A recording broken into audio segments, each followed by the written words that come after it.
ಎಲ್ರಿಗೂ ನಮಸ್ಕಾರ. Welcome back to Sandhya Shetty's kitchen. ಇವತ್ತಿನ ವಿಡಿಯೋದಲ್ಲಿ ಲೆಮನ್ ರೈಸ್ ಅಥವಾ ನಿಂಬೆಹಣ್ಣಿನ ಚಿತ್ರಾನ್ನ ರೆಸಿಪಿನ ಶೇರ್ ಮಾಡ್ತಾ ಇದ್ದೀನಿ.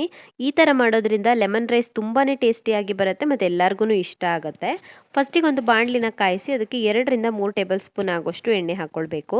ಎಣ್ಣೆ ಕಾದ ನಂತರ ಇದಕ್ಕೆ ಅರ್ಧ ಚಮಚ ಆಗೋಷ್ಟು ಸಾಸಿವೆನ ಹಾಕೊಳ್ಳಿ, ಅರ್ಧ ಚಮಚ ಆಗೋಷ್ಟು ಉದ್ದಿನ ಬೇಳೆನ ಹಾಕೋಬೇಕು ಮತ್ತು 1 ಚಮಚ ಆಗೋಷ್ಟು ಕಡಲೆಬೇಳೆನ ಹಾಕ್ಕೊಳ್ಬೇಕು. ಹಾಗೆಯೇ ಇದಕ್ಕೆ ಒಂದು 2-3 ಚಿಟಿಕೆ ಆಗೋಷ್ಟು ಇಂಗನ್ನು ಹಾಕ್ಕೊಳ್ಬೇಕು. ಚಿತ್ರಾನ್ನಕ್ಕೆ ಹಿಂಗೆ ಹಾಕೋದ್ರಿಂದ ರುಚಿ ಮತ್ತು ಫ್ಲೇವರ್ ಎರಡೂ ಚೆನ್ನಾಗಿ ಬರುತ್ತೆ. ಹಾಗೆಯೇ ಒಂದು ಅರ್ಧ ಮುಷ್ಟಿ ಆಗೋಷ್ಟು ಕಡಲೆ ಬೀಜನ ಹಾಕ್ಕೊಳ್ಬೇಕು, ಶೇಂಗಾನ.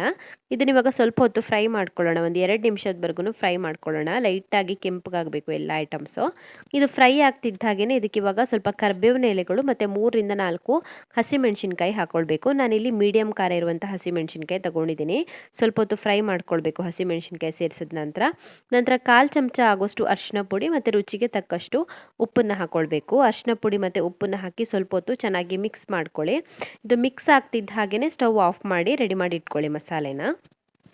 ಸೊ ನಾನಿಲ್ಲಿ 3 ಕಪ್ ಆಗೋಷ್ಟು ಅನ್ನನ ತಗೊಂಡಿದ್ದೀನಿ. ರಾತ್ರಿ ತಿಂದು ಮಿಕ್ಕಿರುವಂಥ ಅನ್ನ ಆದರೂ ಪರವಾಗಿಲ್ಲ ಅಥವಾ ಫ್ರೆಶ್ ಆಗಿ ಮಾಡ್ಕೊಂಡಿರುವಂಥ ಅನ್ನ ಆದರೂ ಪರವಾಗಿಲ್ಲ. 3 ಕಪ್ ಆಗೋಷ್ಟು ತಗೊಂಡಿದ್ದೀನಿ.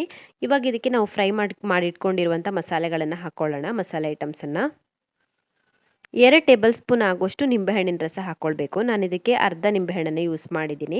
ಹಾಗೆಯೇ ಸಣ್ಣಗೆ ಹೆಚ್ಕೊಂಡಿರುವಂಥ ಸ್ವಲ್ಪ ಕೊತ್ತಂಬರಿ ಸೊಪ್ಪನ್ನು ಹಾಕ್ಕೊಳ್ಬೇಕು. ನಿಂಬೆಹಣ್ಣಿನ ರಸ, ಕೊತ್ತಂಬರಿ ಸೊಪ್ಪು ಮತ್ತು ಮಸಾಲೆನ ಅನ್ನದ ಜೊತೆ ಸೇರಿಸ್ಬಿಟ್ಟು ಚೆನ್ನಾಗಿ ಮಿಕ್ಸ್ ಮಾಡಿಕೊಂಡ್ರೆ ಆಯಿತು. ಸೂಪರ್ ಟೇಸ್ಟಿ ಆಗಿರುವಂಥ ನಿಂಬೆಹಣ್ಣಿನ ಚಿತ್ರಾನ್ನ ರೆಡಿ ಆಗಿಬಿಡುತ್ತೆ. ತುಂಬ ಅಂದರೆ ತುಂಬಾ ಟೇಸ್ಟಿಯಾಗಿ ಬರುತ್ತೆ. ಇದೇ ಹದದಲ್ಲಿ ಲೆಮನ್ ರೈಸನ್ನು ಮಾಡಿದಾಗ ರುಚಿಯಾಗಿಯೂ ಬರುತ್ತೆ, ಹಾಗೆಯೇ ಸಿಂಪಲ್ ಆಗಿಯೂ ಮಾಡ್ಕೊಳ್ಬೋದು. ಸೊ ನಿಮಗೆ ಈ ವಿಡಿಯೋ ಇಷ್ಟ ಆಗಿದ್ದರೆ ವಿಡಿಯೋಗೊಂದು ಲೈಕ್ ಕೊಡಿ, ಕಮೆಂಟಲ್ಲಿ ತಿಳಿಸಿ ಹೇಗಿದೆ ಅಂತ. ಇನ್ನೂ ಹೆಚ್ಚಿನ ವಿಡಿಯೋಗಳಿಗೆ ನನ್ನ ಯೂಟ್ಯೂಬ್ ಚಾನಲನ್ನು ಸಬ್ಸ್ಕ್ರೈಬ್ ಮಾಡ್ಕೊಳ್ಳೋದನ್ನು ಮರಿಬೇಡಿ.